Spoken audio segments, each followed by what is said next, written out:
I'm not really in a talkative mood right now because, well, something kind of happened and it's just I didn't think it would, and then it did, and yeah, and now Mordecai's gone, and we don't really know if he'll come back. So Yeah. And yeah, something bright, something.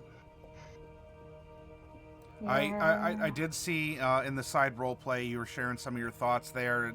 Are you kind of confused right now? I mean, there a lot of stuff has just sort of surfaced all at once. Maybe including some parts of you that you either didn't know about or you've been trying to keep down. But what's the mood? um, mood is mood is really down and quiet. That's the mood. All right, well, let's hope that you'll get to see Mordecai again. Yeah, let's hope. I mean it. Like you and me are on the same side. I really hope you get to see Mordecai again, but I just don't know.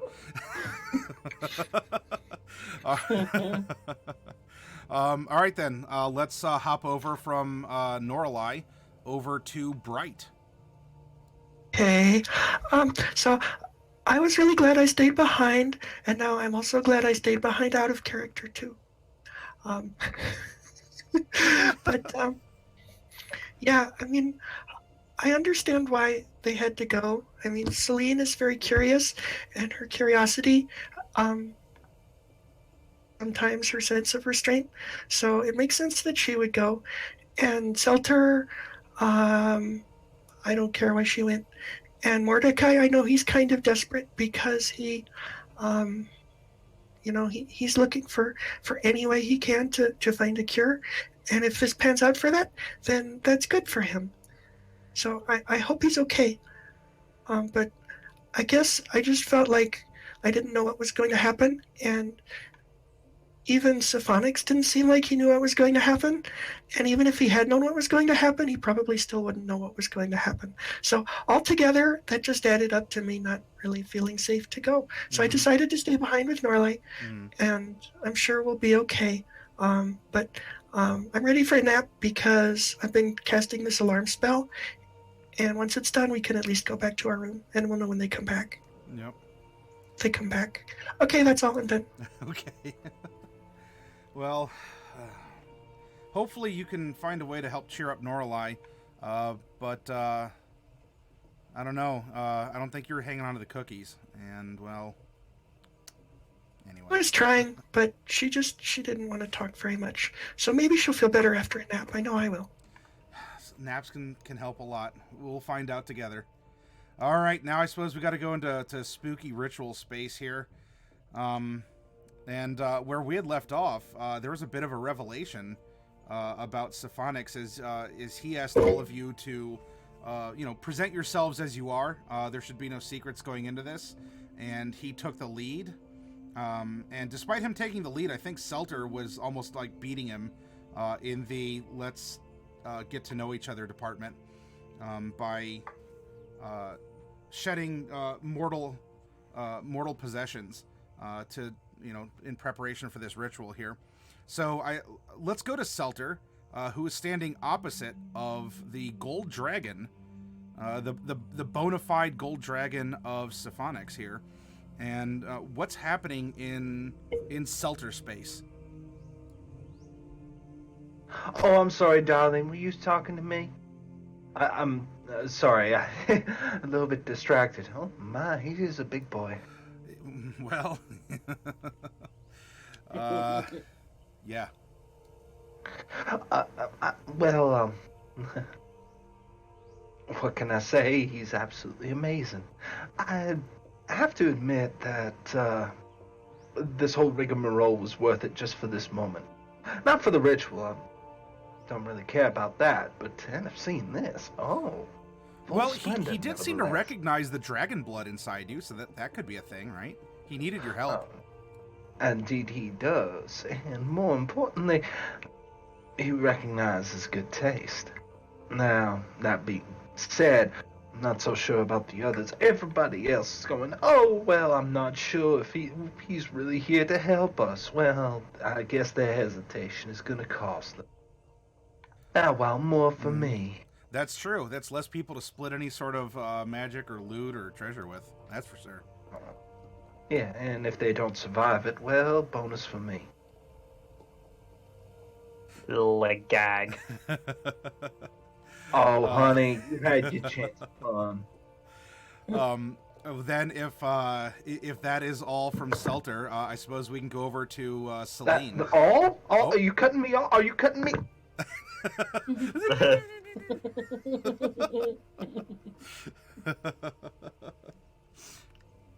The DM's floating hand goes.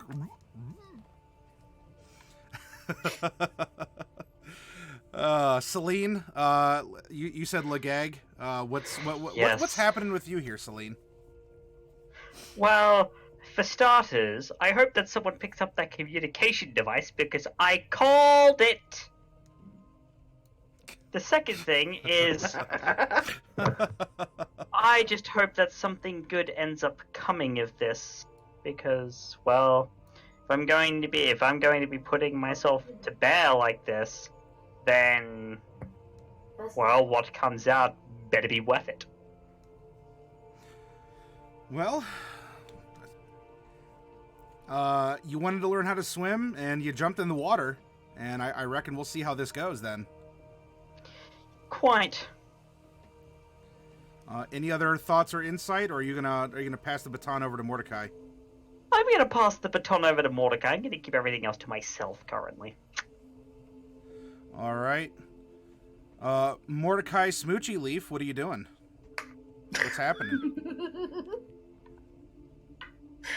Yeah, that was a thing that happened. I am definitely feeling like this ritual better be worth it, much like Selene. I am kind of desperate. I don't want to hurt anyone. I don't want to be a vampire anymore. I don't want to be a danger. I can't hurt anyone. And so that's kind of what I'm here and hoping this will do. Well, this is, I mean, look, if you trust Bright was having some hesitations about this, and this might put this, everything going on into a high risk and hopefully high reward. Yeah. This isn't some sort of like a knee-jerk reaction. But, you seem to want to face your cowardice. And is this a way for you to step up and do so? Yeah, I have been a coward pretty much my whole life. I have never been the type to really put myself forward as far as volunteering, I guess, for anything, for lack of a better word, or expressing my thoughts or my feelings or anything like that. And so, courageous steps. Steps indeed. Then I think we can take the first couple steps and return from whence we ended here. As we are out, we are at the Dragon Graveyard to the south of Mesomasca, technically in Lacuna. And you were teleported out here by Syphenix. He revealed himself to be that which you see, and magic occurred, was brought into this circle of stones, resonated between the gold dragon Syphenix and the black dragonborn Seltur. Seltur, this is an experience for you that is invigorating in more than perhaps just the ways that you thought or you knew it would be. But there is something primal inside of you that is resonating. That is, it's just causing a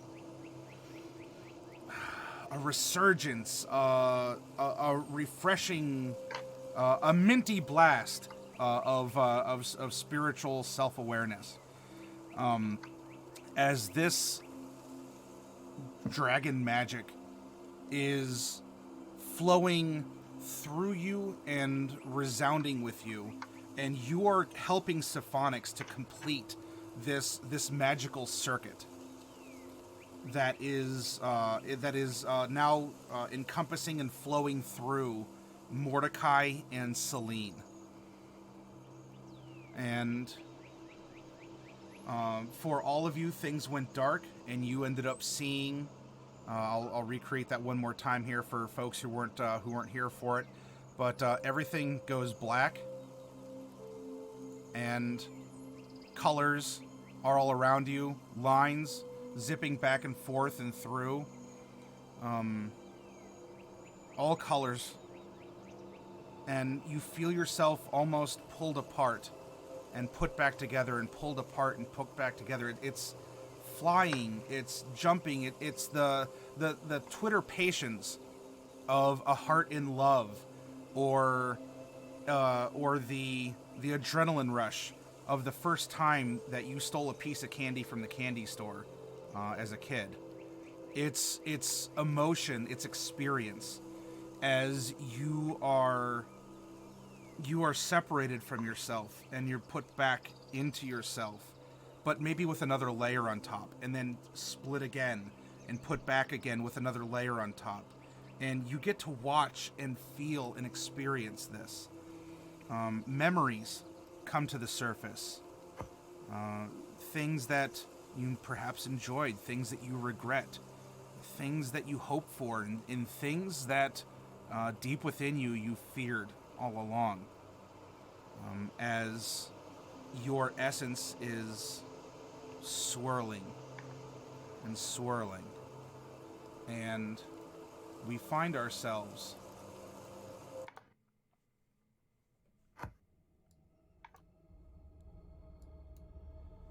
well, and when I say ourselves, for those of you in the ritual proper, Selene and Mordecai. Now, Seltur, you are here as a kind of bearing witness. But as we come back, there is darkness. There's really nothing. And then a golden light, a bright light, is shining on you. And I'm going to actually boop, boop, boop, boop. I'm going to move some folks off to the side here because I want to doop, doop, doop, doop, doop, doop. Doop, doop, doop, doop, doop, doop, doop. Doop, doop, doop, doop, doop, doop, doop. In your own ways, you all are bearing witness to this. And we're going to begin with you, Selene. Selene, you manifest under the light. There's nothing else around. There's nobody else around. It's you, the darkness, and the light. And when I say you, there's not even, there's not a hand. You feel yourself, right? But there's not a hand. It's not even swirling colors like you're Sailor Moon transforming kind of a thing, right? You exist, but you're not here. You are everywhere, and you are singularly at this point as well.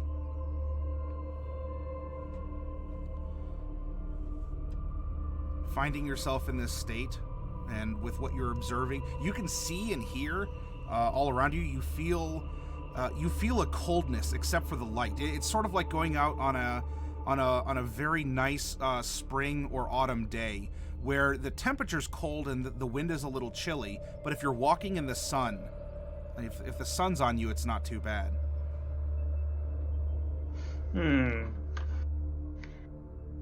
Well, I mean, the first thing would be to take note of my surroundings and the feelings, the sensations.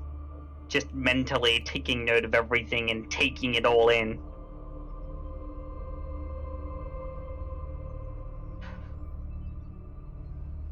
Okay. And with that, she would look around the darkness.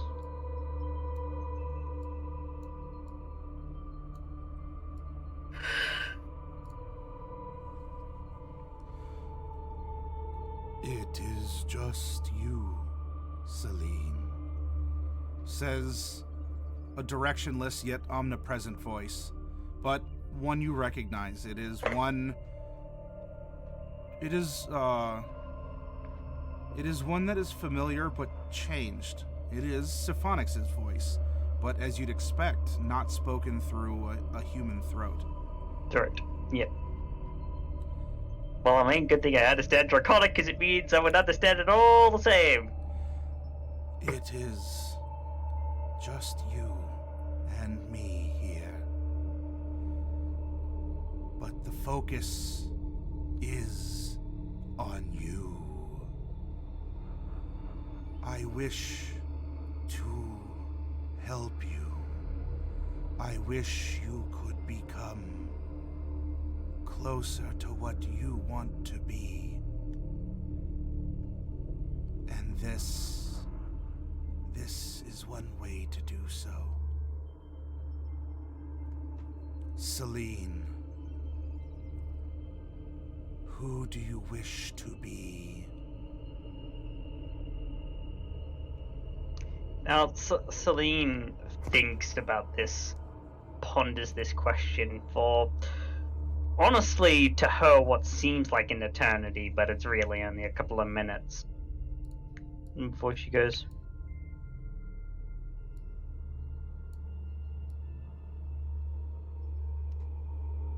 I wish to be everything my lady wishes me to be.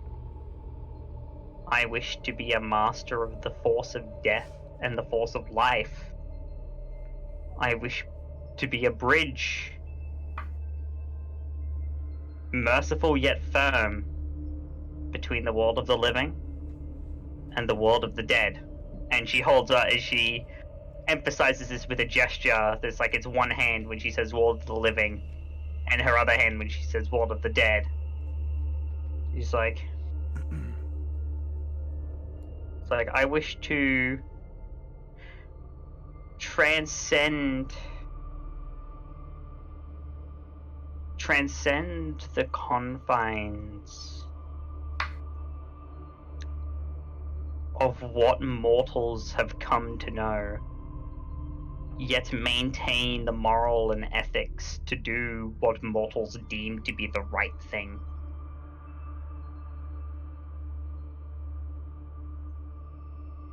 What prevents you from doing that now?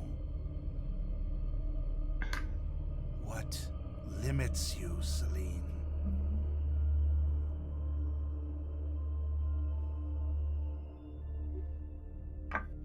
The meddling of the planes, the meddling of beings who think they have the right to mortal souls. Those who would not think that people are people that deserve to make their own decisions and have their own freedoms so long as they follow the cosmic law. So, in a way, vampires, but not Mordecai. Mordecai still sees people as people, not food. What tools do you need to perform such a surgery?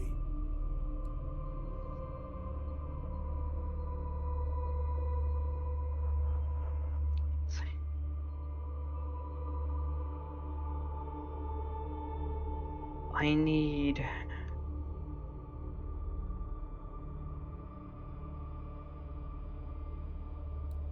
Do you need the body of a tiefling to understand? Do you need the stature of a gnome? Do you need the experience of another lifetime? Where do you fall short, or where do you seek growth?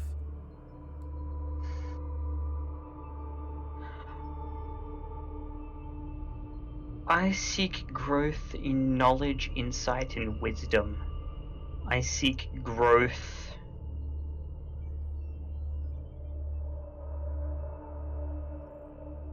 in having the strength to do what I can,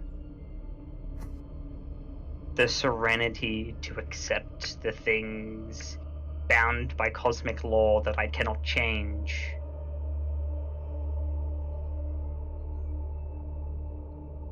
And the wisdom to not only tell the difference, but to maybe set about changes in the world that will approach a path of enlightenment for everybody. Something that will provide people with the means of discovering their own, I suppose you could call it happiness, but contentment is a better word. These are grand goals, Selene. Noble goals. And I believe goals that others have wished for as well. As you set your mind to this end, you will find that when it is time to coalesce once more, there will be perhaps changes made, guided by your own will. I hope that you can accept how they will manifest as you take this gift I am able to provide, and that my kind has provided for your kind for so long. And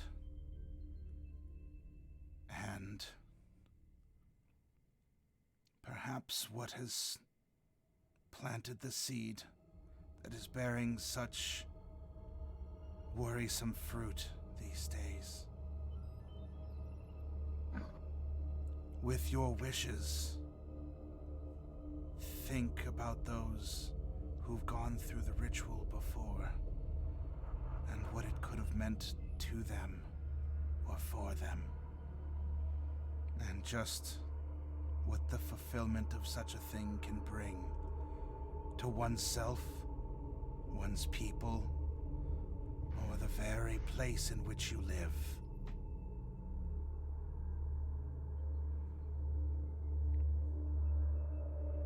Do you have any other words for me, Selene?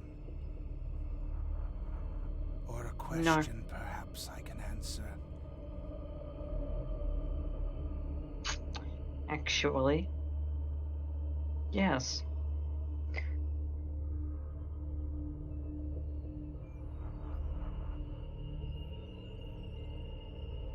Something that was brought to me just 24 hours ago.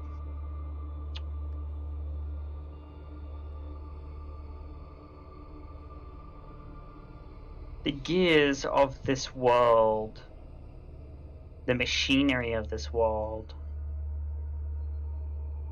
it is forever turning.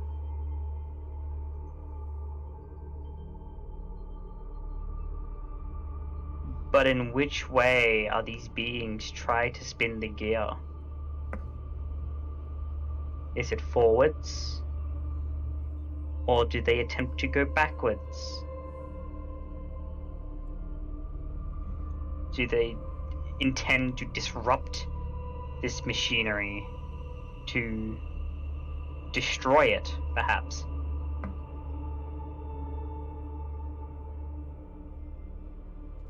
Would that I had the answer for you, Selene.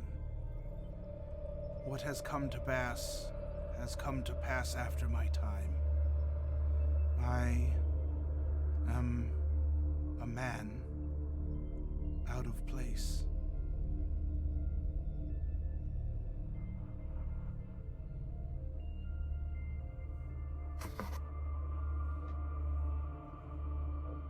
But it would seem that they wish to return to the days where they were the ones in the dominant position. I suppose the question is, in the contest of wills, whose will be more powerful? And just whose wills are the ones entering the competition?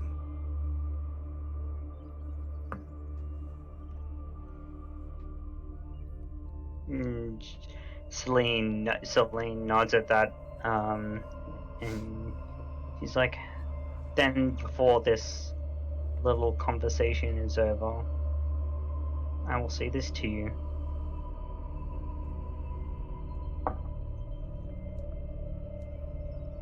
My will be known.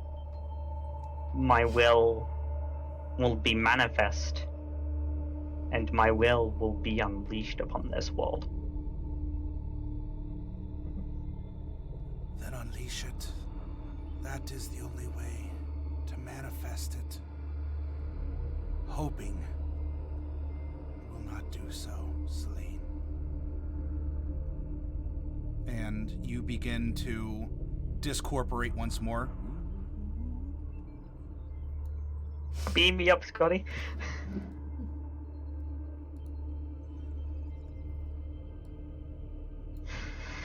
Now, for Mordecai, you were not present for Selene. That you are in your own interrogation room, so to speak.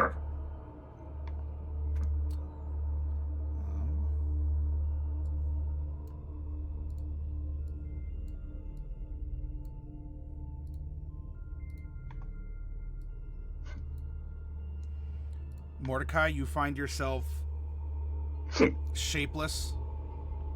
You're formless, but you do have form. You can hear things. You swear you can touch all your fingers to each other. You can hear your own voice, even though you don't have a mouth with which to speak. Things feel cold but warm under the light. And your potential, your pure Mordecai, the essence of Mordecai, reduced down from the shape of your body, from even being a tiefling per se, from being, from having the swept back horns that you have. You're Mordecai, but you are all possible Mordecais. And in the light, in the warmth, you hear a voice that is foreign yet familiar, that of Syphenix, something that it has the rumble of a predator and the concern of a friend at the same time. Omnipresent yet directionless. Mordecai, welcome.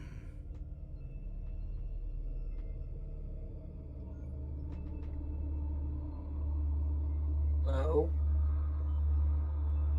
I am here with you, Mordecai. Or perhaps you are with me.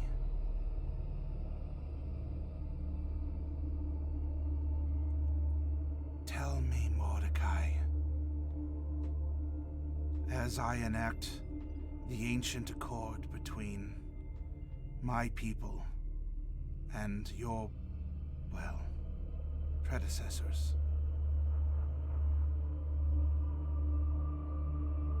What do you wish? What do you hope for? What would you see done? I am here to help, Mordecai, as much as I can.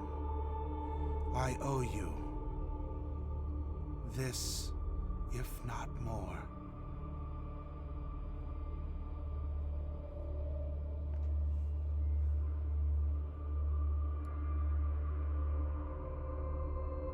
I wish to be alive again.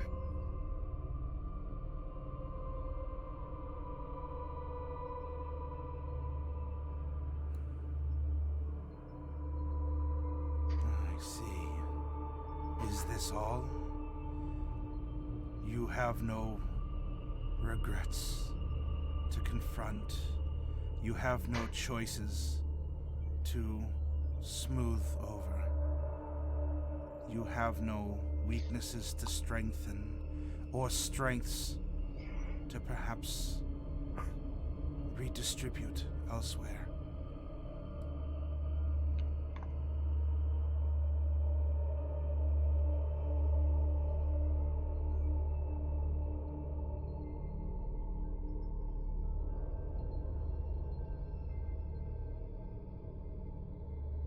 I'm here to help you be who you are meant to be, Mordecai. Who am I meant to be? I don't know.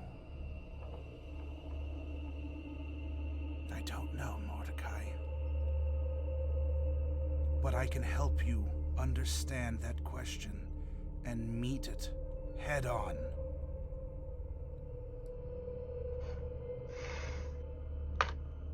I wish for the courage to protect them.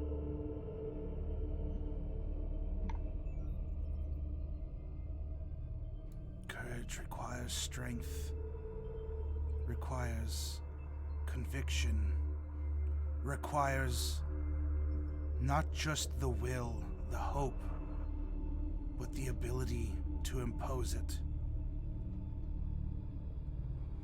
If you have such strength, Mordecai, will you be able to wield it? Yes.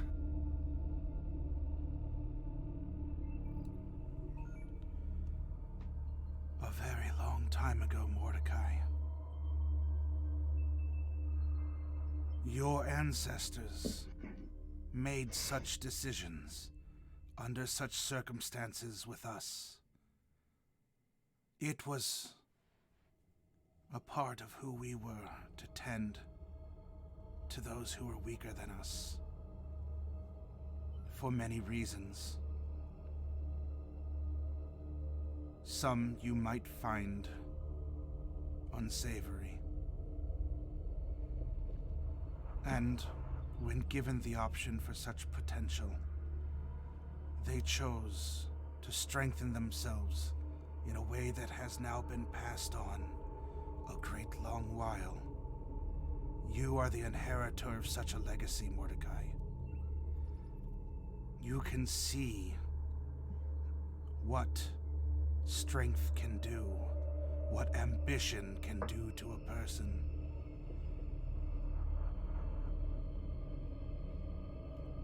Even if you do not consider your horns, your tail, other aspects of you to be a curse, or that make you somehow different, they are a sign, a way to prove that someone at some point in time stood up and asserted their fiendish will enough to create a new people.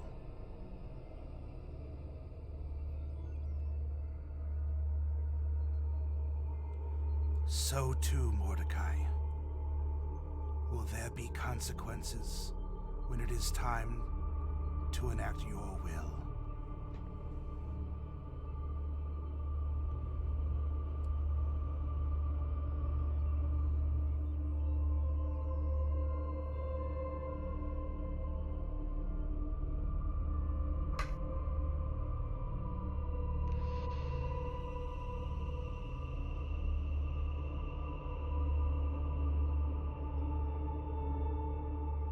Nothing comes without a price.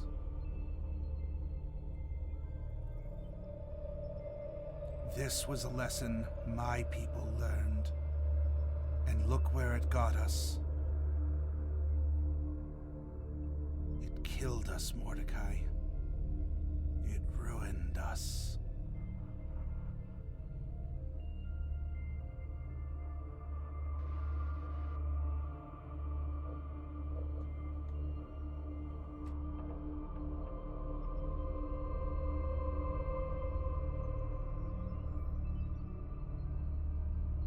Everything has consequences.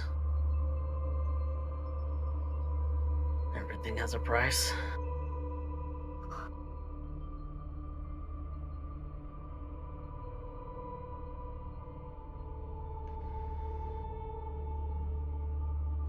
You've paid a price to come this far, and now you must pay a price to go further. One that I alone cannot impose or even collect. But I can caution you, Mordecai, to think long and hard about the price you're willing to pay to get that thing you want the most. Can you answer that, Mordecai? If I were such a gatekeeper, what will you give? And to receive what in return?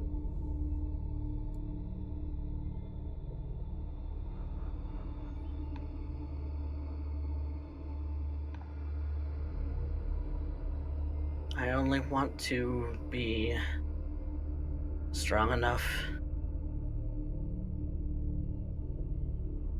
to protect the people around me from getting hurt.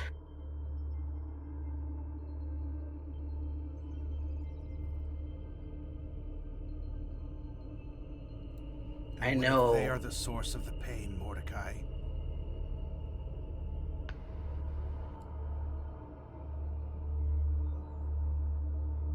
they're not the source of my pain.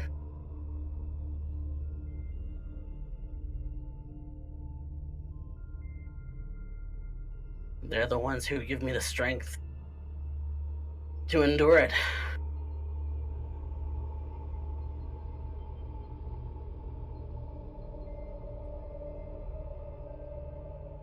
Very well. You have this rare option to participate in something that hasn't happened for a good, long time. And perhaps may never again. The voice paused for a moment and sounded self-reflective. I don't know what will happen. I can tell you that there's not exactly a bunch more of my kind around.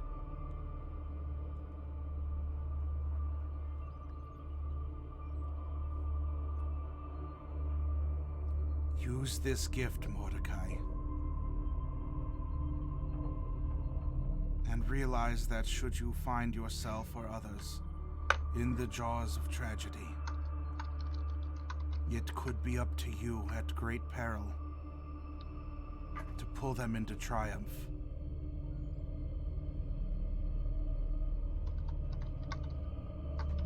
I'm willing to accept that. Then think about this gift as the ritual concludes. And Mordecai, you sort of spiral around in Misty back into like Mordecai potential.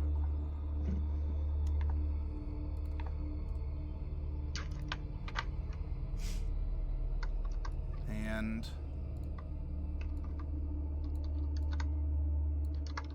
then we come over to Seltur.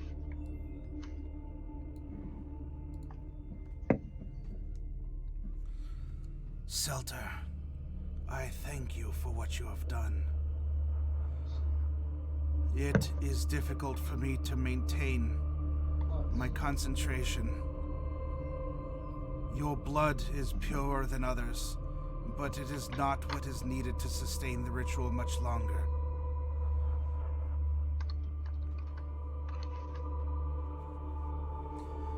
I promised you a reward. And I will see to it that you are repaid for all that you have done and for the sacrifices you have made as well. It's so nice to be acknowledged. But honey, you know what and the opportunity for that is given. Apparently, I still got some earning Don't worry. I'm sure I'll have a lot of fun along the way. After all, autumn is a bit of an anathema to me. And if I can't have a little bit of fun, well, I guess I'll just have to make some. Now, what is this? Seltur, make a perception at advantage.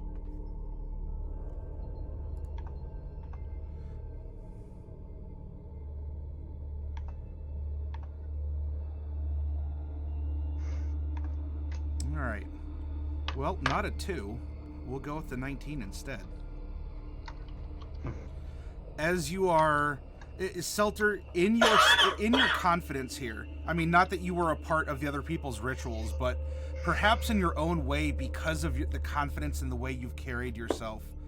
I mean, you're the closest one to have a body, to have, as you imagine the sparkling jewels on your fingers. I mean, they're there, and as you kiss that hard stone, and you feel it just cut against your lip or your tongue, or scrape against your teeth. You see the glint, and your encounter here is different, and that's perhaps because you're not the subject of the ritual, but perhaps a focus of it, a resonance, a catalyst of it. That being said, too, because you are more real, you're more aware, perhaps.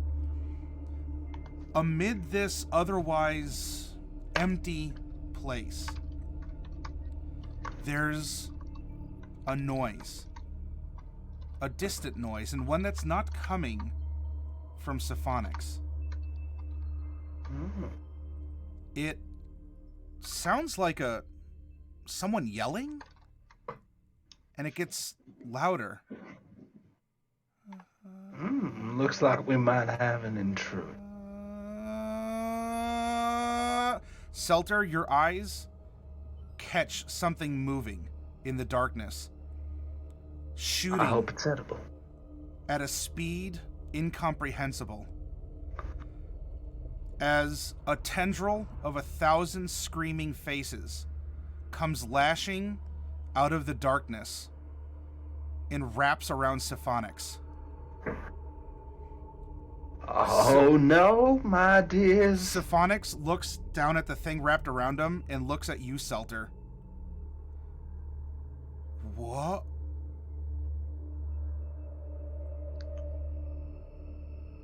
She is immediately going to perform her action. She's going to charge this thing if she can move. If she can, she has to protect Syphenix.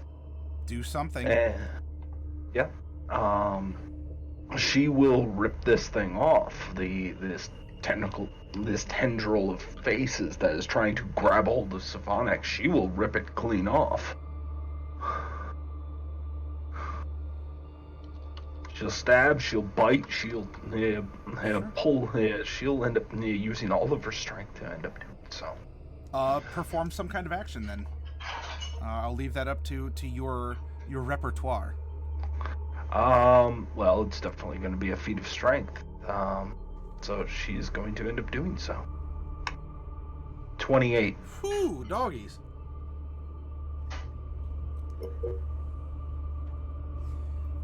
Seltur, you rush up and try and pull this tendril of screaming, flowing faces that is wrapped around Syphenix. And as you're doing so, I mean, you're just feeling, voices screaming, teeth grating against your non-corporeal form, yet it seems to interact with your non-corporeal form like you are real, which makes this all the more surreal. And Seltur, one of the faces opens wide, and a tongue with its own little face at the end of it flicks out and like stamps you right on the side of the neck, and it feels weak, and at the same time you get it off, and Syphenix, the big golden dragon, is reeled in like a fish on a line and disappears from the darkness and the light.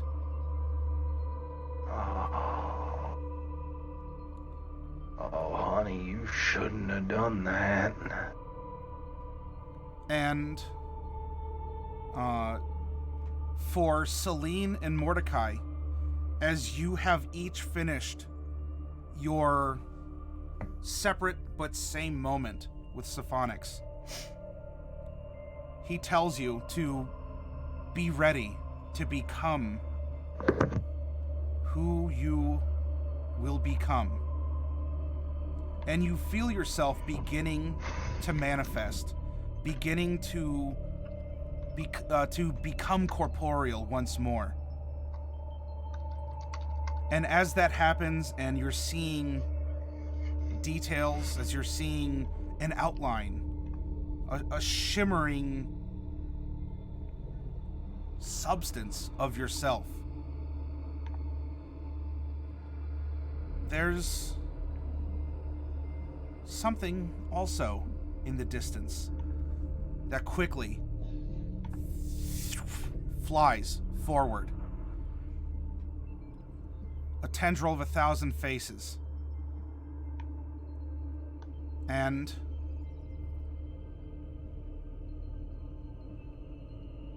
they all regard you for a moment as they stop just an inch away from your face.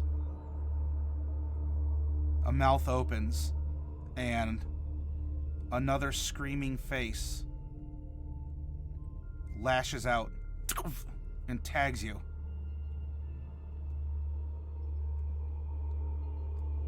And your body is jolted.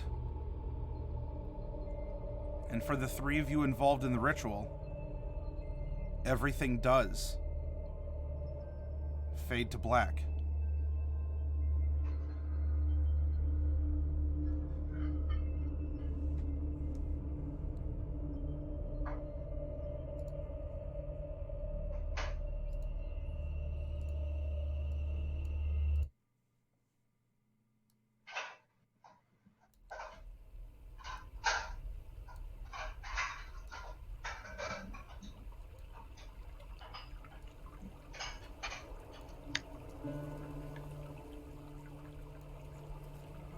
Bright and Norallie.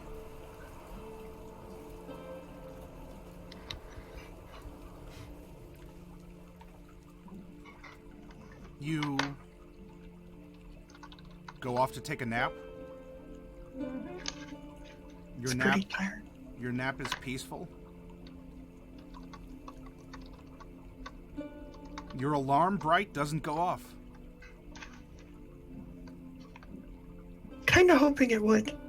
Usually I don't want it to, but this time I wanted it to.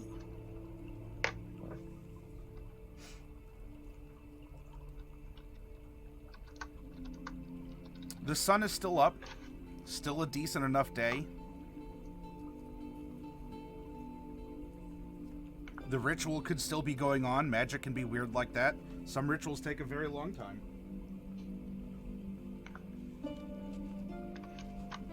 I'm gonna trade out a dolphin's first one. Say that again? I'm gonna trade one of my 4th level spell slots for some sorcery points since the last rest. Okay. So, you conceptualize your magic. I don't know if you're fiddling around with the crystal or however you wish to do this, Norallie, but look, magic is intrinsic to you. It has been for a long time. And I believe it was, Mr. Halver, that was the one who was trying to teach you how to control it. Did a good job. So, you wake up, stretch, you shuffle around mechanically your sorcery points by, I don't know. What is this to you? Is this like a breathing exercise? Is this telling yourself a story or a joke? Is this, how do you manipulate your magic? Trying to think how she would do it.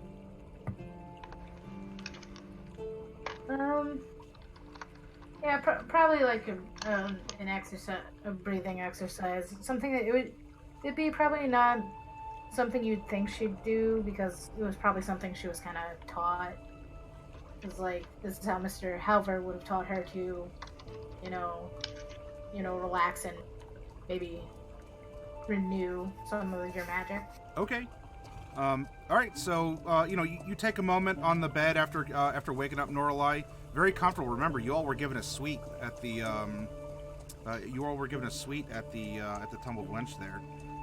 You take a moment. You find your center, and you feel that refreshing surge of magic, just like inhaling a nice, crisp, scented breath of air. It's rejuvenating. It's invigorating. Maybe even gives you a little bit of a tingle.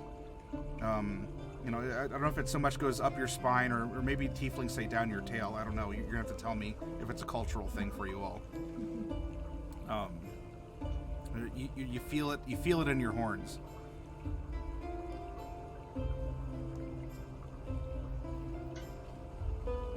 Spotlight's on you two. Okay. So the ritual. Let me just check with Piggy Sue just to make sure, because she was going to watch them. No, they're not back yet. Correct. Okay, thanks very much. Okay, bye. Well, how much time we have left? I don't think we need to just sit there and wait for them, because we have 8 hours before the spell runs out. So, we could go. I don't really have. I feel like we need to talk to Jade's family, but I and Selene should be there for that too. And I know you weren't really close to Jade, so if you don't want to do that, that's fine. We could go explore the town and look for clues as to why people are disappearing, or we could just stay here and chat, or we could, I don't know, we could do lots of things. What do you think? I don't really know. I didn't think it would take long for them to come back. Yeah. I didn't really plan on anything.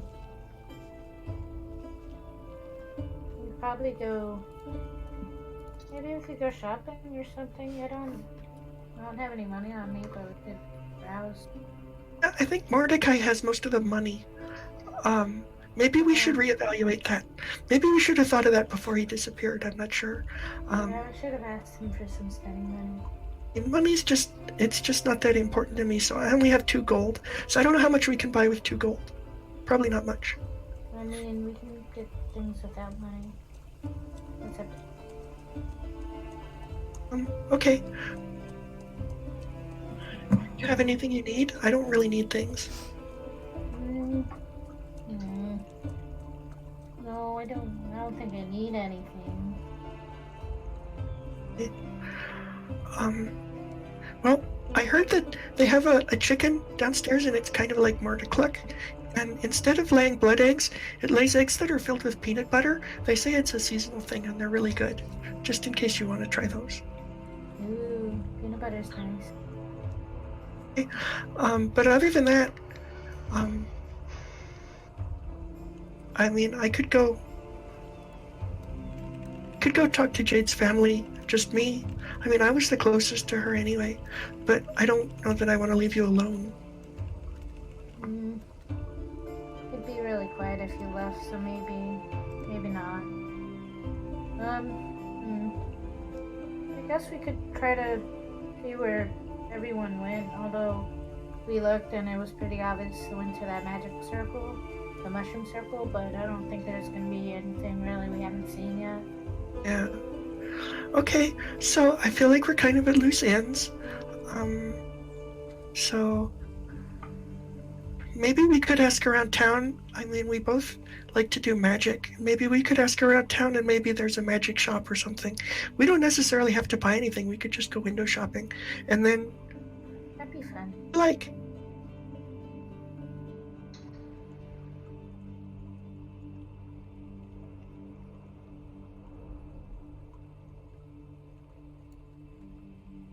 think so. Okay. I didn't know if a mic cut out or if I didn't hear anything Hear past what that. Norallie said, so I wasn't sure if she wanted to do that or not. Yeah, that sounds fun. Okay. Well, let's go see if they have one. Yeah. Okay. So first stop is to go where again? Can you go over that one more time? We're just gonna go into town and look and see if we can find a magic shop and see if there's anything there that we might be interested in, because we both like to do magic, and Okay. maybe we'll find something we like, even if we have to wait for Mordecai to come back with the money. Sure. Okay. You go out window shopping for a while. There is a shop in town that can do enchantments, and you're finding things along those lines primarily are for tools. To make axes more durable, to cut more efficiently. You are finding that there are some healing services that could be available if you have the coin for them. And there's also a lot of little baubles, like children's toys that have a very like cantrip level enchantment on them that could. Now they're expensive, so we're talking, like the rich parents come here to buy toys for the kids because they're the little wooden figurine that can hobble around on its own. Now, of course, Bright, your rock gnome can just make those out of metal, and they even shoot sparks out of their mouth as the robots walk around. But it's a yeah. Instead of FAO Schwartz, it's GNOME Schwartz. So yeah, you're finding something that's a little glass globe, but it has a little visual enchantment on it that makes it look like a bubble. It has like scintillating colors that just sort of flow and shift over it. It has a little, a couple wooden blocks, and the letters on there can shift. Can either shift languages. You're finding Common and Infernal. You're finding colors. You're finding sort of baby's first dark vision reading blocks, so they can learn to tell shapes in the dark. Things that tiefling parents would probably have, and an assortment of things like that. Now, for 2 gold, you might be able to find kind of the scratch and dent of a minor little wondrous item here along those lines. But certainly there's quaint, fantastical things. You're also finding, mundane wooden dolls that represent, sort of like a Paul Bunyan style folk hero. You're finding like a little a miniature representation of the village. Pardon me. And that's not a village. It's bigger than that. But just things that you would expect to find in a toy or a magical store that would bring a little bit of a sparkle in life to the mundane around us. Well, I mean, these are fun, but I can do most of these myself. Although they're cute and they would be fun for kids to play with, but I'm hoping you're at least enjoying our little trip. I mean, I know you haven't been very happy lately, and I was hoping this would make you feel better. Yeah, it's fun to go around and look at things and not have to worry about anything. The moving toys are fun. Mr. Haver, when I was really little, he would use this mage hand thingy and move them, and I couldn't do that. I should probably try it again. No, I can't do it. I should practice more. It's not that hard, but I know it's like that. Some spells are just easy for some people. Like you have that light thing, I can't do that. Yeah, it's easier for me to just grab things with my tail anyway.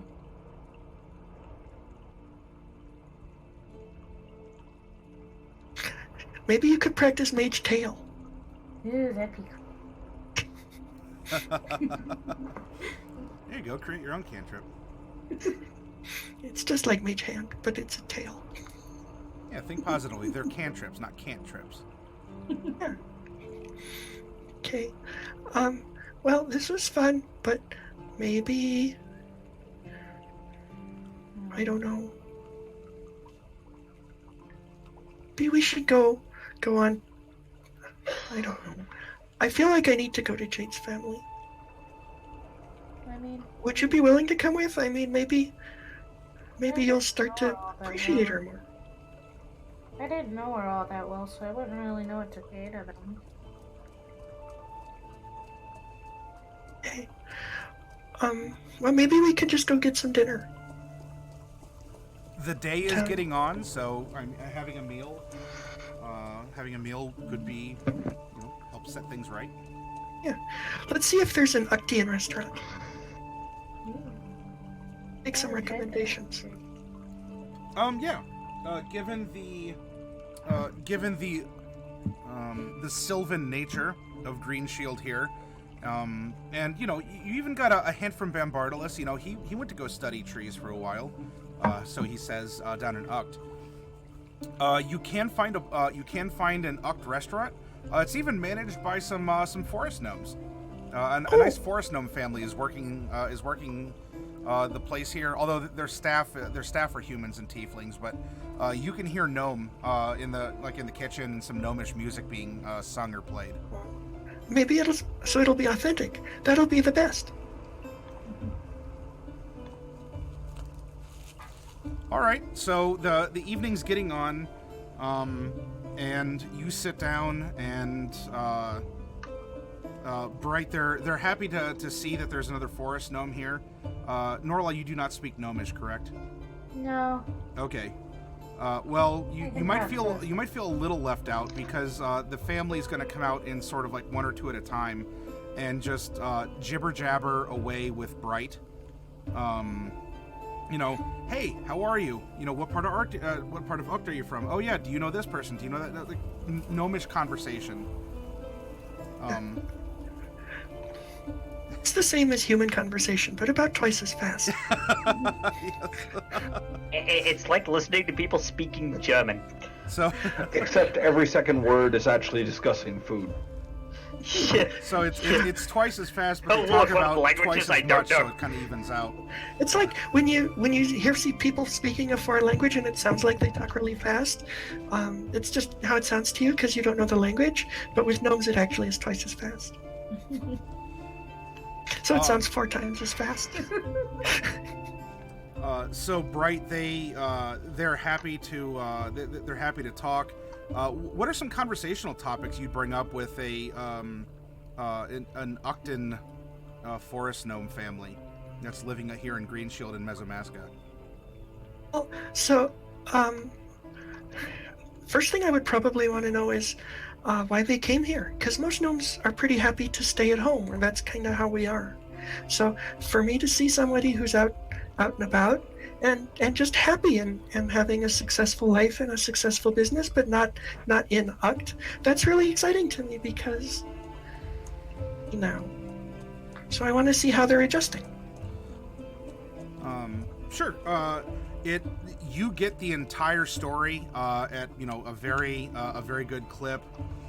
They wanted to come here to spread the joy of their culture, to make people smile, to have people fully realize the bounty of nature that's around them.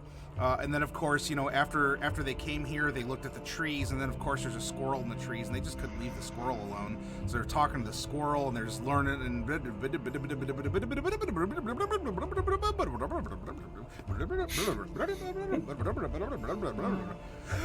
then they take a breath. For those of you in the audience, he's actually speaking Gnomish right now. That's actually what it sounds like.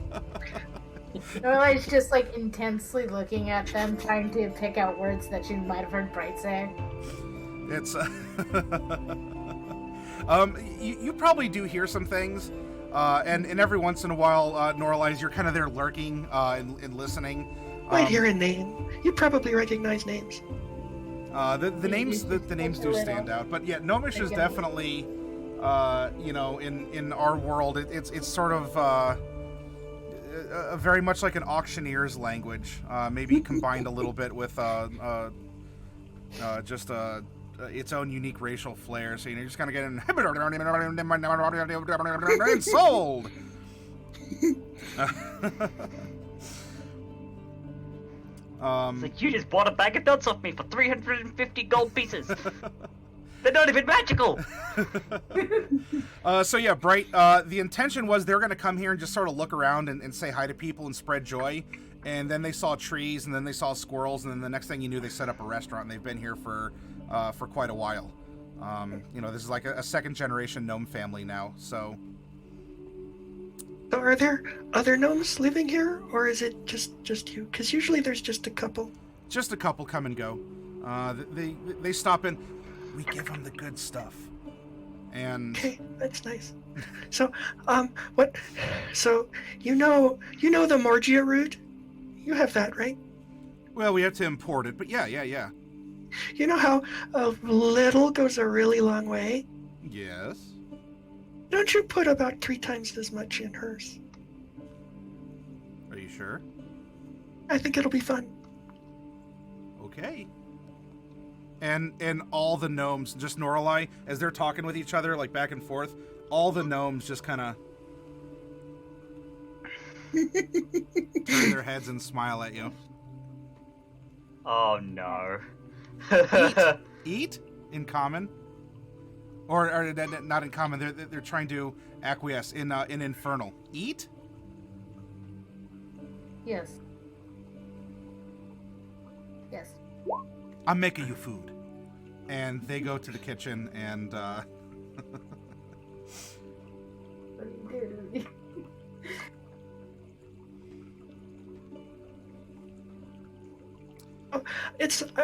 I ordered you a special gnomish delicacy. We usually only have it on holidays, but they said they wouldn't charge us too much for it, and it's really good. Is it sweet? I like sweet things. I wouldn't say sweet, no, not exactly. Oh. It's from a vegetable, not from a fruit, so it's more of a savory dish. I think you'll savor it. Okay. My brother says I should eat more vegetables. Okay, well then you'll enjoy it. Okay. Most of the food here is vegetarian, so I know that would be a real bummer for Seltur, but hopefully for you it's okay. Fine, I'll eat whatever. They prefer sweet things, so. It's cultural. Okay. So they bring out a bowl of steaming cubes of something, of vegetable. Eat.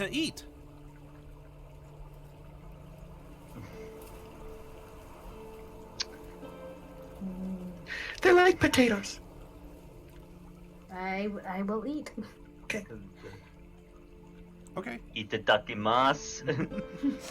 All right. So Norallie, you are you are placing a piece of this chopped up veggie in your mouth, and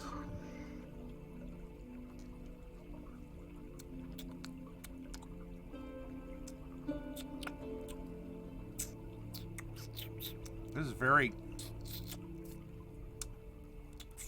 a lot of saliva. Kind of gummy.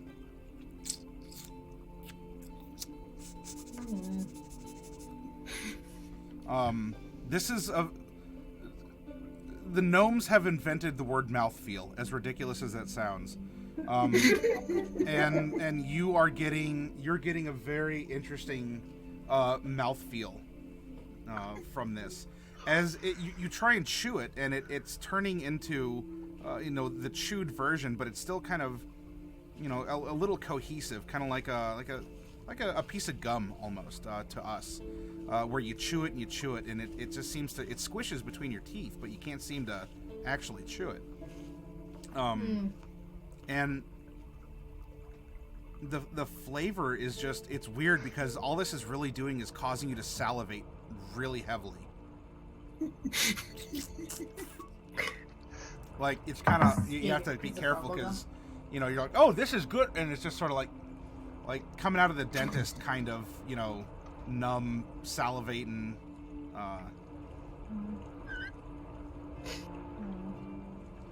The family's looking at you, Bright.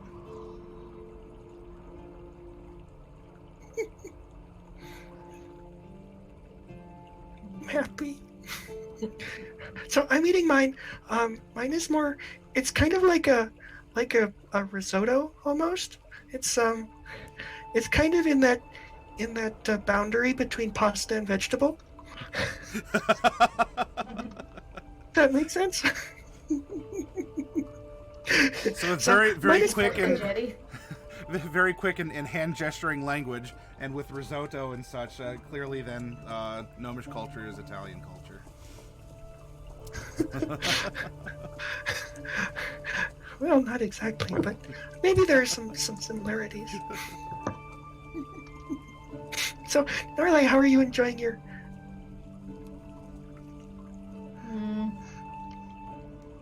Ish. A little bit of dribble comes out. Oh, I thought you'd really like it. I know you keep stealing cookies, and so I thought this would be kind of the same, because now you can just keep chewing on it and it doesn't run out.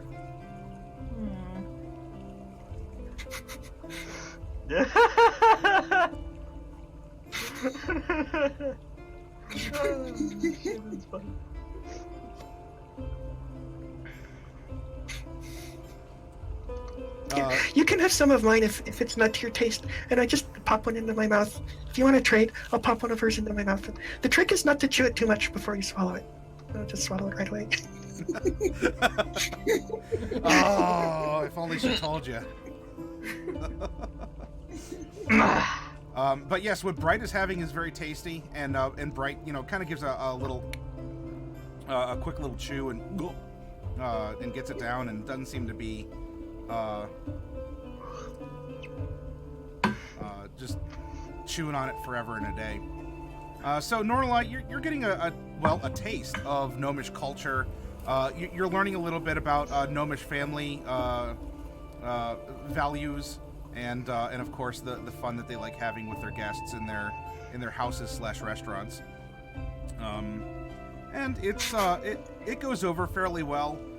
Bright, because of your interaction with them and the fact that you actually got them to you allowed them to play this fun little, it's a harmless joke, naturally. Harmless joke in Gnomish is like a fixed word or phrase. But they are happy to for the entertainment and for the little ones to watch Norallie do this. They're going to comp your meal. You didn't have a terribly expensive one, but it's good for them to get the rare gnome passing by, and they don't mind also favoring gnomes. They were kind of obvious about that, though they only said that in Gnomish so that Norallie wouldn't get it. But they're happy. Time goes on. Norallie, they'll give you some other food that doesn't cause you to just salivate furiously. But they do tell you that if you do chew on this, and there's something else that you like, they can, like if you like the taste of mint, you can take a couple mint leaves and throw them in your mouth, and just for a while, like you'll just be like sipping on mint because it's flavor in your saliva. So this can end up tasting like how you'd want it to taste. They're just gum. But you have to mix it. Okay, and we'll take we don't want it to go to waste because I know you have to import it. So I'll take the rest of this home and I'll share it with my friends. Although I guess I only have one friend who can eat it, but that's okay. They give you a little a to-go little baggie and wish you well, and say that if you're ever passing through Greenshield again, stop in and say hi and make sure to tell them about everything that's going on. Oh, I will. I mean, I can tell you all these stories about everything that's happened to us, if you want. I mean, you seem pretty busy today, so I mean, I know you're doing good business, so I didn't want to take up too much of your time. But oh yeah, I'll tell you. Everyone's in town. There's this Mordecai fellow that is performing, and there's a lot of people passing through. Oh, I bet he's gonna have a booked house tonight. Oh yeah, I hope he's he had a previous engagement and he's supposed to finish it in time to perform tonight, but I don't know if he'll be back. So, but he's really good. Actually, I know him, so not to brag, but I know him, and actually he lets me help him with his performances sometimes. Of course, I don't go up on stage. I just help him get set up. But yeah, I could get you an autograph maybe. They Bright. They bring you out a special treat. They bring out a banana that's been frozen. Ooh. Wow, this is from Mux. This is special. Are you sure? Because I mean, normally you just put 1 or 2 slices on something that's like a dessert or something. Because I know they're so hard to get. No. Mordecai's been bringing us a lot of business. If you help him out, then we're happy to help out someone who helps another. You know us gnomes. We're always happy to help in anything that we can possibly help, whether we wanted to or not. It's a really nice gift, so I really do appreciate it. Mm-hmm. And let me see if I have anything I can give to them, because I'm not wearing my glasses, so it's hard for me to read my inventory. You know what? I've given away most of my stuff. I guess what I'll have to do is I'll have to give you my pink quartz. A very dear friend of mine gave it to me. Actually, Mordecai gave it to me. So I'm going to go ahead and give this to you. And it's really pretty, and it has sentimental value. So you should put it up front. You should put it in your little place where the hostess stands. I forgot the word for it in common. Yeah, we will. And one of the little kids is like, Mama, can you make my hair this rose quartz color like Miss Bright's here? And yeah, we'll do that. Okay. Let's see. I don't. Some illusionist I am. I don't have a spell that I can. I don't. I'll learn that spell next level. I can do like. They'll take the gift and they'll sincerely thank you, and they'll send you off with a frozen banana. And Norallie, they'll provide you with, just a couple flavors of things that might be more to your liking. If you like things that are spicy, they'll send you with some spicy powders that you can mix in, and some other things as they send out some little cubes of this root. So whatever, you have 3 flavors and 3 doses of each flavor. And there's one last thing I want to talk to them about, but I kind of want to do it not out in the front. Norallie can come with, but not the looky-loos. Is this an interaction with the family, or do you want to, or is this? I was a proprietor. Okay. Oh, sure. Yeah. Oh, yes. Step into my office. Okay. So, this is so fun. All the chairs are the right size. That's the service we offer to those who come through. So yeah, and they're all like little kid chairs. Yeah. I'd sit down and like barely fit. The normal ones are the booster chairs. Yeah. So, do you know about the tree outside of town? There's a lot of trees. You'd know about this one if you know about this one. I don't think I know about it then. Should I? So there's a tree not too far from here, and it's made of gnomes. What? Yeah. It's magic, and obviously it's not good magic, but anyone who's got magic inherent to them, well, not always, because Norallie does, but she's also kind of special. Her magic is different. But anyone who's comes from a people that's inherently magical, the tree will and it's made of gnomes, because I think it's eaten a lot of gnomes. Who'd eat us? We're fun and we make good food. Yeah, well, I mean, Dragonborn for one, but also this tree.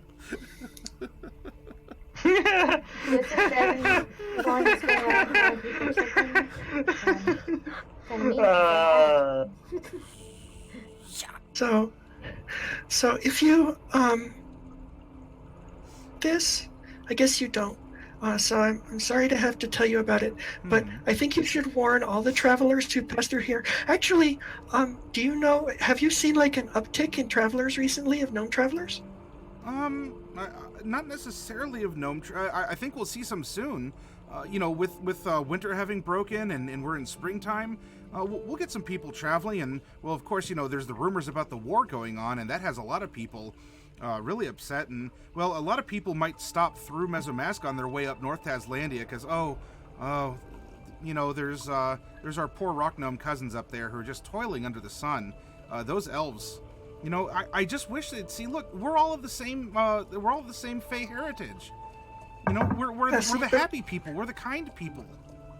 Yeah, so that's true, and that's true for us, and it's usually true for elves, and especially for rock gnomes. They're a little different, but they're almost as good as us. But the tree doesn't see it that way, and I think the war is kind of spreading, and they're not all of the Fey descended. So, like the Fey descended people, right? We're usually good and happy, but the Fey themselves. I always thought they were too, because like we had pixies who visited us in Stakadal, and we had some other. Yeah, there's lots of fun stuff. Oh, I got a cousin. Lately, I think I have about 5 cousins there. Stakadal? Yeah. Do you know Gerbo? Gerbo Mixapix? Oh, the Squirrel breeders. They're the squirrel. Oh, that's right. I thought they were the chipmunk herders. They're squirrel breed. That just shows. Look, we're 2 generations in here, but oh wow, I sure hope that's still going well. I understand that squirrels had a bit of a downturn not too long ago, and a lot of them were lost. But if it's been a healthy year for them. Yeah. Well, I don't know because I haven't been there in a couple of years. Oh. But yeah, so you probably left just in time, actually. So yeah, because if you had, I don't want to say too much because I don't want to say bad things. Not like bad things about people, but just sad things. That's not as fun to say, and I prefer to say happy things. Oh, but, yeah. Sad things. I completely understand. Saying sad things can make you sad, and that's just not good. Right, exactly. But yeah, so there's this tree, and there's another one that's just like it out in Uct nearby, and I guess you've been here long enough that you wouldn't know, but I'm just worried that we could be. Jeez. And there weren't that many of us to begin with, even in Uct. Yeah. Well.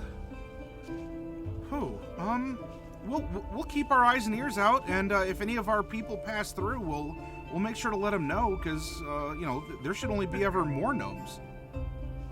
So it's, well, not too many. I mean, just the right number. But we don't want. I mean, I wouldn't want anyone to go out into the forest and like encounter this tree and get eaten. But I'm glad that there's not like anyone like bringing gnomes here and feeding them to the tree, because that would be really bad. No, people bring gnomes here to be fed, but not to a tree. Yeah, just to be fed, but not to be. Yeah, common's a weird language, isn't it? How you use the same word for different things like that. It's more fun to be a gnome where you have different words for everything. Yeah. Okay, so. Well, thank you anyway, for the word of warning, and to warn you. it's well, that's a lot to process, but you know what? We'll make it through. We always have, we always will, and there's like, I could go through. It looks over to you, Norallie. There's 4 more tenses we could go through, but I think you get the idea. Okay, so to Matty, are these floofy pink-haired gnomes, or are these just the normal like brown hair? They are going to they're going to be more normalized to the folks who live around here. So you will get I guess more browns, but there are tieflings here, so you will get things like, Mordecai has magnificent blue hair. And so to fit in, a forest gnome might color their hair as such. And one of the kids said that she wants her hair to be as rose quartz pink as yours. And the mom said, okay, well, maybe we can get around to doing that. So that's good. But I was just curious, like how they looked. They would appear more natural, brownish, brown natural colors to us as humans in IRL, than fantastic colors. Okay. Okay, well, that was fun. And I hope you I hope you appreciate the quartz because a very dear friend gave it to me. So now it has double value because it's been given twice. But the if you want, I can probably get you like front row tickets. I mean, we don't really sell tickets. It's just whoever comes by. But I can get you special treatment at Mordecai's next performance whenever he's back. I don't know if it'll be tonight or tomorrow. Probably tomorrow. There and yes, we'll make sure that you eat well for a good long while if you can do that. We'd love such a thing. Oh, we gnomes got to look out for each other because if we don't, who will? That's true. I mean, hopefully, it would be nice if everybody would just look out for everybody. That's how gnomes do it. But humans and tieflings, they don't see it that way. Well, anyway, it's been great to meet you, and I'm sure they would have told me their names. It hasn't come up. And that's fine because one of the family members comes in and says, "Papa, we need you out there." It's her again. She's asking to see the manager, and he's like, "Karen again?" I'm sorry, Bright. We need to go. There's this. Of course. There's this middle-aged human that she keeps coming back and just nothing works for her, and she always asks to see me. And Karen should be a cursed name. No, it's definitely a human name. I certainly don't know any gnome named that. You know the flavor spell, don't you? Yes, but you see, it's never enough. It's always too warm. It's always too cold. It is always too spicy. It's always too minty. Hey, so do this, but for another gnome, I can't do it today, but does she come by every day or almost every day?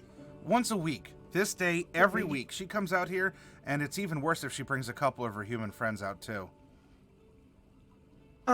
Well, I can't do it right now, but next week, if I'm still here, I'll help you take care of her. Oh, well, thank you. She'll stay taken care of, and she'll enjoy it, and everybody will win. Oh, if we could ever satisfy her, that would be great. I'm sure we'd get even more business. She's like some sort of gatekeeper to a big group of other friends. Oh, she's one of those. Okay. Yeah, well, I will definitely... Yeah, I don't have the right today, but I'll take care of it next time. All right, so he needs to go out to take care of Karen, okay, the human. Of course. It would only take us like 5 seconds to have that conversation. Yes. All right, so Norallie, the adults are finished speaking. This wouldn't be a fireball situation. Fireball I could do. I have a fireball ready.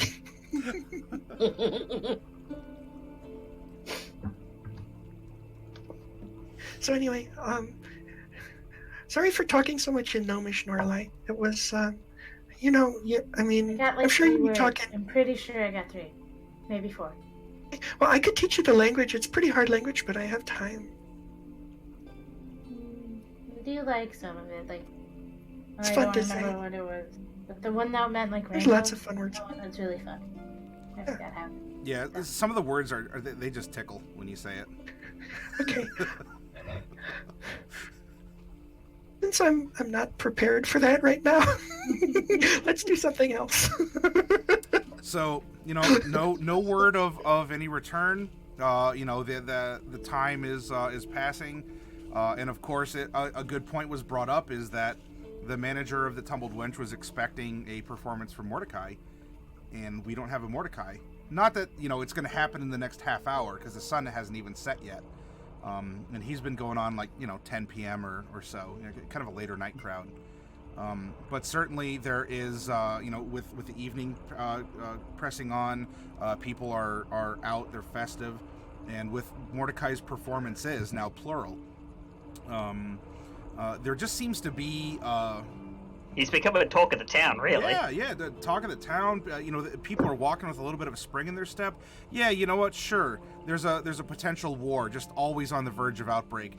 Sure, there's fantastical supernatural things happening all around us, including people of this own city disappearing, into trees, and yet, here, at least inside the walls of Greenshield proper, there is a renewed.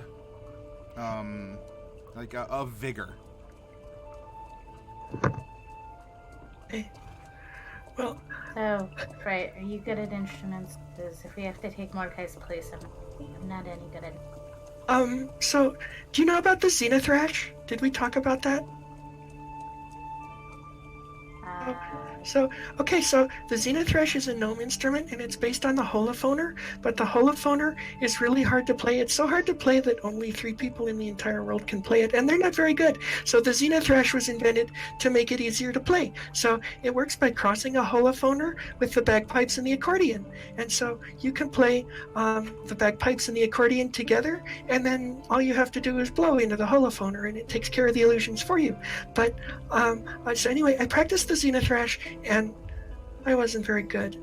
And also I don't have a Xenothrash. So that should pretty much tell you everything you need to know about whether I could substitute for Mordecai. Now, I have an illusion spell, but that only lasts 10 minutes, so it would be a really short Mordecai concert. Yeah, he usually plays for a long time, and then they're like, oh, do an encore, and I'm like, oh man, I've been casting spells all night. Yeah. I don't want one. And then we all have to go to bed because it's really tiring after. Yeah, so maybe we should talk to the manager and tell him that we don't know if Mordecai will be here tonight. One conversation. I think I'll let you do it. Bright invokes the ancient gnomish ritual of 1, 2, 3, not it, and you gotta touch your nose. Oh, that's funny.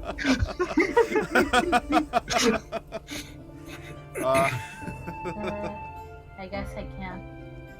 All right, well then, we make our way. You're walking through the streets. You did some window shopping and such, but you are gonna have to end up back at the Tumbled Wench. And as you walk in... And the alarm didn't go off? The alarm has not gone off, no. Has Peggy Sue seen anything? No. No? No. Oh. Yeah. Oh. Hey, how are we going to pay for our room? I think he'll give us credit for one night. And then if Mordecai doesn't come back, then I know a spell where we can change the way we look. So the desk manager...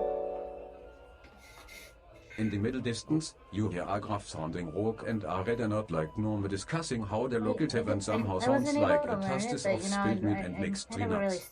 A crash emanates, followed by a loud Mr. fire Halbert would starts. always cast a spell, and it'd just make it nice and cozy inside, and then no one would bother us, and we'd go to bed. We couldn't figure out how to do it, though. Yeah, I know about spells like that, too. But I never learned them. I mean, I never needed them at home because I had a little house. And then in the wizard school, we had room and board. It was an actual board. They have a sense of humor at wizard school. And then since I've come here, it's just we've been staying nice in, so I just never needed to. But yeah, I know they exist. We could learn them if we need to. We could probably just go camping. We could do that too. As you're making these plans here, in the middle distance, you hear a gruff-sounding rogue and a rather nerd-like gnome discussing how the local tavern somehow sounds like it tastes of spilled meat and mixed tree nuts. A crash emanates, followed by a loud "Fistus!" It sounds like there's trouble a-brewing elsewhere. And as that is happening as well, you don't hear the sound of "Fistus!" But you do have the manager of this place come up and say, "My boss needed to talk to you. You're the ones who helped out Mordecai last night, right?" Yes. You didn't see me here, so no. Oh, that's... But well, I'm a very obviously the purple tiefling. Yep. the lavender tiefling is the one that kind of stands out some. Yes, I was helping Mordecai. He needed to talk I know him. Sometimes I help. He needed to talk to Mordecai. He has some very important people that are going to be coming by tonight, and need to meet with him. Is he around? We tried knocking. No one was in the room.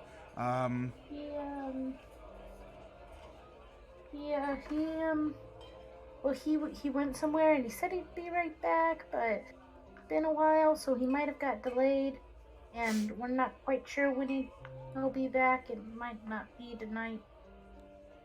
It might not be tonight.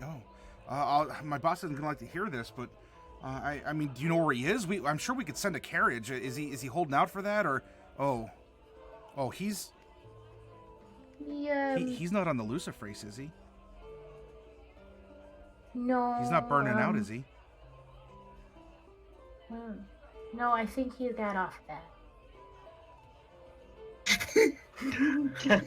Oh. He was on it? So, I don't remember the last time he was on it, but he did try it. And I he's chasing the dragon today, but it's literally chasing the dragon. God damn it!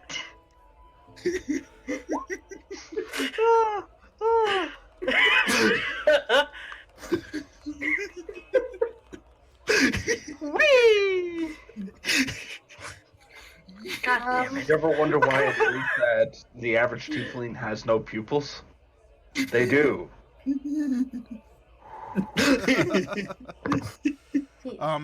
he might be a bit out of town. That's not a euphemism, right? That's like No. He's actually like not in town at. Okay. He said we thought it'd just take an hour or so. We've seen. Well, look, I ask because there seems to be. Look, Lucifer seems to be hitting the tieflings pretty hard recently. It as far as I've seen, well, and heard, and people have told me, and all sorts of stuff. Anyway, it's all secondhand knowledge, but this seems to be quite the thing that's spreading throughout the population. And I mean, look, little Missy, you seem far too young to get yourself caught up in all that. But I wouldn't do it. My brother said it would make you go blind, and I like looking at things. Yeah, well, I think that's one of the. I don't really know because I'm not one of your people, but it does seem to be going through the population pretty hard, and I imagine with something like that. Well, I see what drink does to people, and this is 11 billion times worse. That's something I picked up from. He looks down at you. It's a gnomish term. Anyway. True. I go to this restaurant in town. Oh, beautiful, and they teach me words. Anyway. I only know 3 words, right? And they're kind of just guessed. You have to confirm. So anyway, he says he's gonna go tell his boss and see what can be done here.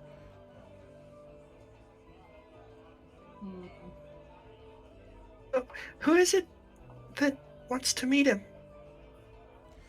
I don't know. My boss didn't say. Only that they're VIPs in some form or fashion. Probably someone who sits on some council somewhere. Probably owns a big business. I don't know. There's all kinds of people who can roll through here. Are they like humans or tieflings or something else? I don't know. I'm just working the front desk. You haven't seen them? Oh. No. Okay. I was wondering if it was Mr. Flowerfield, but, I don't think he would come out all the way here. Oh, the Flowerfields? Oh, yeah. They own property in Greenshield. That's a thing to worry about, actually. Well, we could ask him for a job, because we don't have a lot of money if Mordecai doesn't come back. So, is your friend only going to be here one night? Because Mordecai will probably not be. I don't know. I mean, he might be back, but I don't know if he'll be in shape to perform. I don't even know if he'll be back tomorrow, but it's a safer bet than today. And I mean, I know this all sounds like it's like he's on something, but he's really not. We promise. I mean, as far as we know. We're not making excuses for him and enabling him, we swear. We're only making excuses for him. We're not enabling him.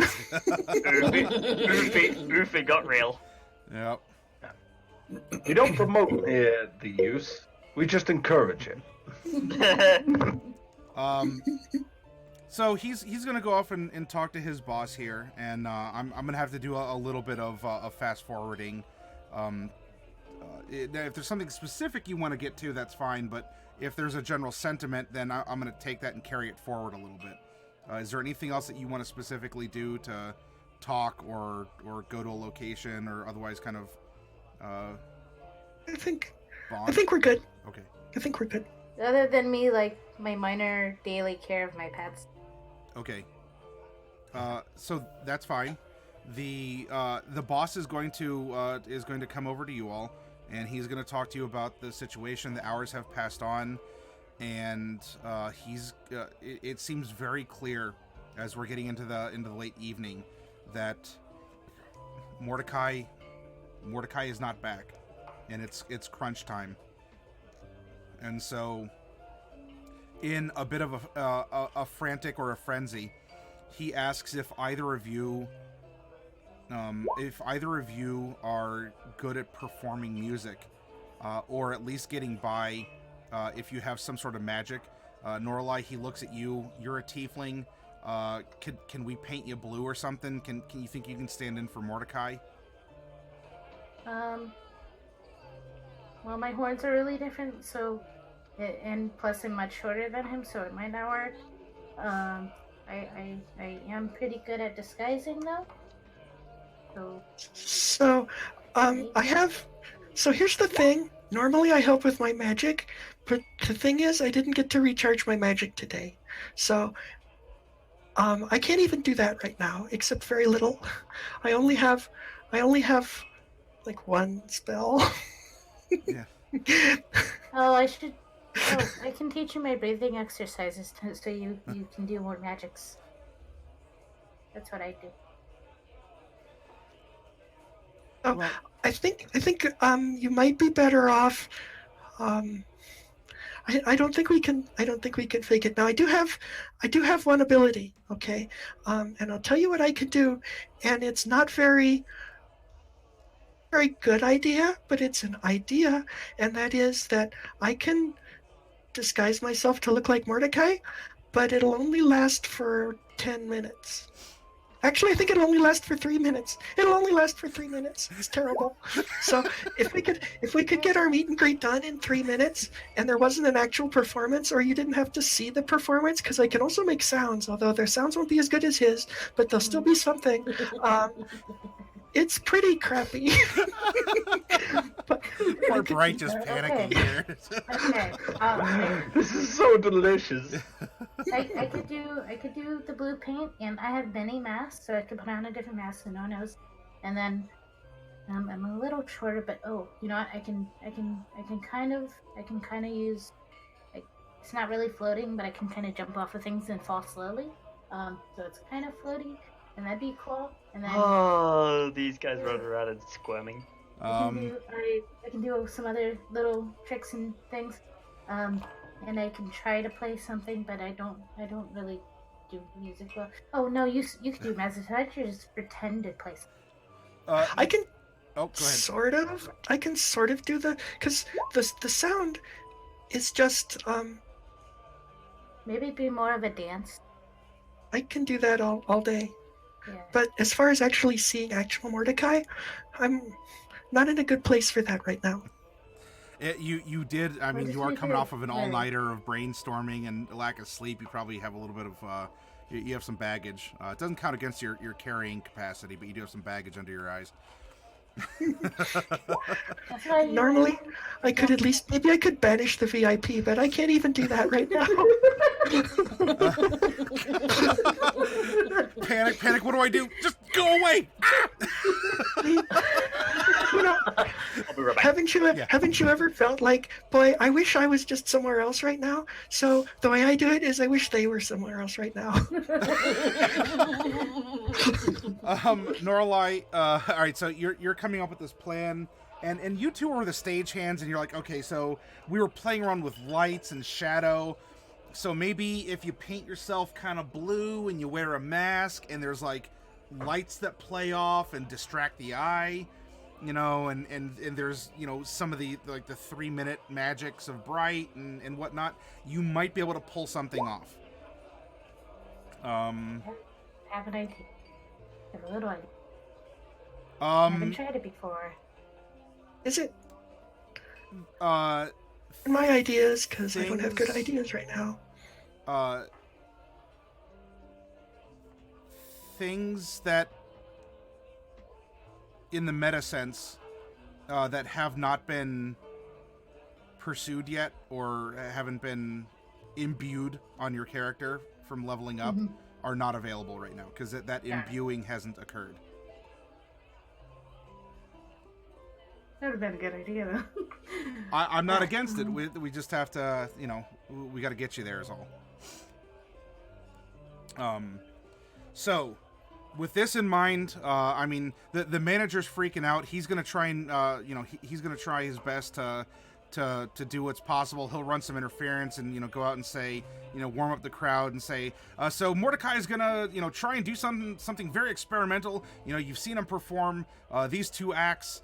And now it's time to try something else. He doesn't want to repeat the same show twice, and so Norallie and Bright, he's trying to go out there and get the audience kind of warmed up for this alternative, maybe mostly dance and light show, with some sort of other musical accompaniment. Now, Norallie, you can get help from Bright in the application of your makeup or dress or mask or wig or whatever. So go ahead and you can give me either a deception or a persuasion at advantage.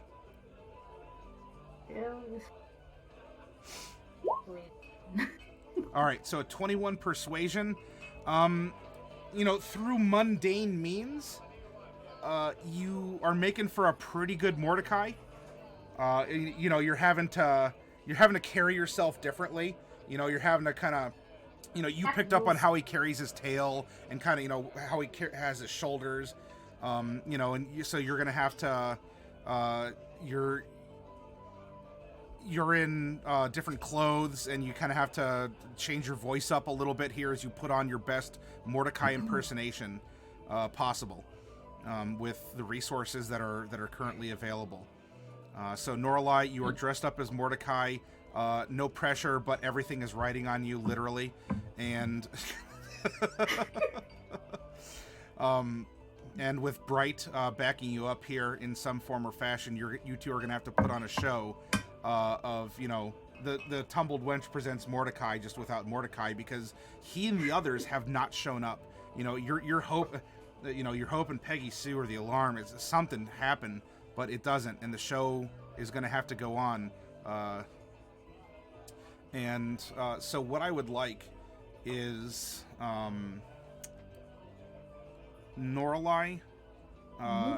This is going to be a straight up performance, because I'm starting you at disadvantage, but you have worked the crew of Mordecai's roadshow here, and you have some backup from Bright, and the manager has trying to give Norallie some help on that performance check. I would like to use my birthday crit. Oh. Very well then. So Super Colliders here is gonna give you a little bit of help on this as well, which can combo with your birthday crit. So Norallie, the pressure's on, and you have you said, all right, so we're gonna play with lights. I'm gonna dance around. I'm gonna try and be the best Mordecai I can, and I mean you're sweating. This is, you know, you're constantly checking the wig and you know, this is. How is this comfortable, and all the sequins and his embroidery? His hair is so short. Curly. And of course, you got to wear any headpieces differently because you're used to your six, like your crown of horns, and not his 2 swept back ones. But you make the best you can with them here. They're probably just some daled croissants that have been painted white, and so you just sort of plaster them onto your head, and you're ready to go. But you know what? With enough smoke and mirrors, which is something that a tiefling's pretty good at with thaumaturgy, Mortar Croissant is making his debut, and you end up, Norallie, through the act of both a fickle god and just your mere existence on this planet. Everyone's a little confused because they're waiting for Mordecai to sing and to give this very interpretive, this soul-rendering song that would, crush their hearts but then lift their spirits, and just, kind of give them the old rigmarole. And here you are presenting kind of an interpretive dance with music, but it's not produced by you. Well, not by an instrument, unless you have an instrument. I don't think you do, though. I was just going to use minor illusion to play the music. Yep. So with a little magical 3-piece band, Norallie, you are giving this kind of dance, and I want you to describe the mood of the dance as you're here, traipsing about and using lights and shadow to cover you and to go across folks. And as you're being backed up by Bright.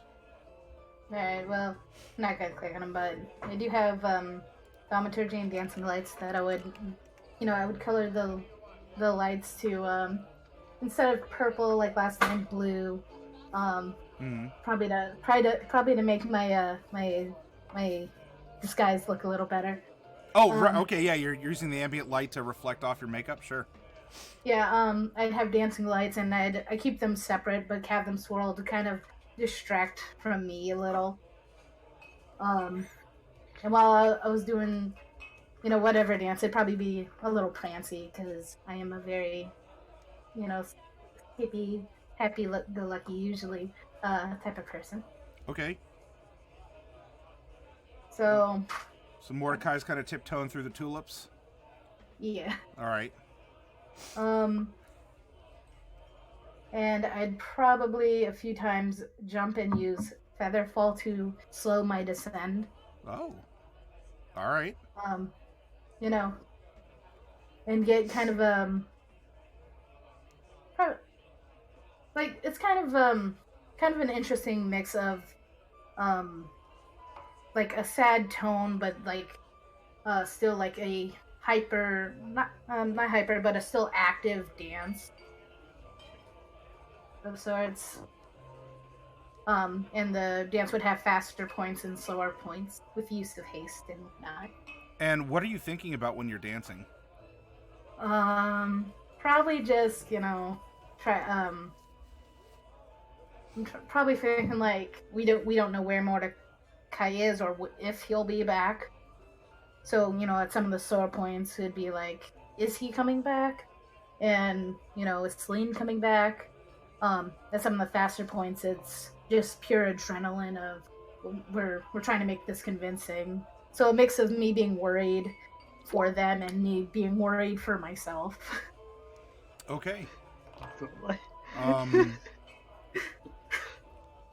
So letting your emotions flow through you, almost like the magic.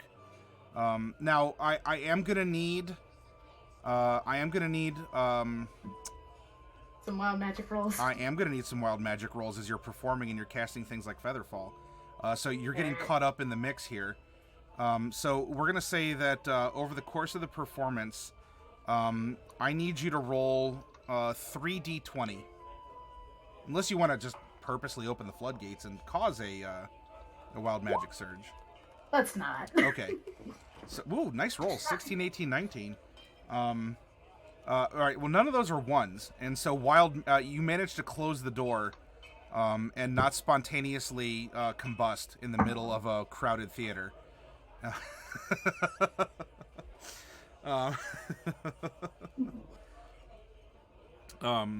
So yeah, you put on an interesting performance. You let the magic flow.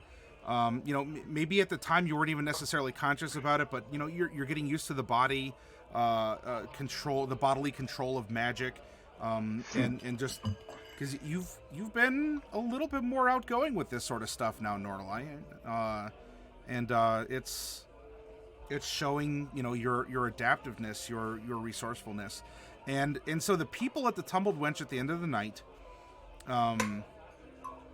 they didn't get the show that they thought they were going to, but they're not leaving dissatisfied. And in fact, some folks are going to come up and they're going to throw some some change in there's not a violin case there, but a bartender will come up and give you like a nice big stein, and there's not a big donor this night though. It's still crowded, it's still full, but if you had someone who is being a bit of a sugar daddy for Mordecai, this person isn't here at this performance, and so you'll get some money, and I'll generate that up here in a little bit, but we're not talking 80 gold pieces or anything along those lines. The manager tells you, wow, you did an excellent job. That's great, thank you. Hopefully, we can find Mordecai and he can come back. This is great for business. It's great for lifting spirits.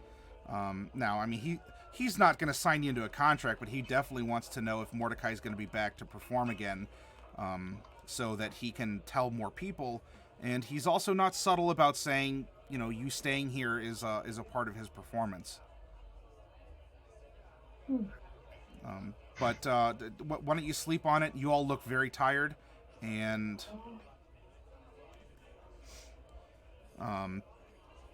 so this scene will end here with that. And why don't we get up and take a little bit of a break, restroom, refresh ourselves, and when we come back. Show? What kind of happened with that? Or was that just somebody in the audience and not somebody who wanted to actually meet Mordecai? Who's that? The manager said there was going to be a VIP. Oh, yes, there were people, but the manager dissuaded them from meeting Mordecai because it's not Mordecai. Okay. Yes. It's going to impersonate Mordecai. I can do that for 3 minutes.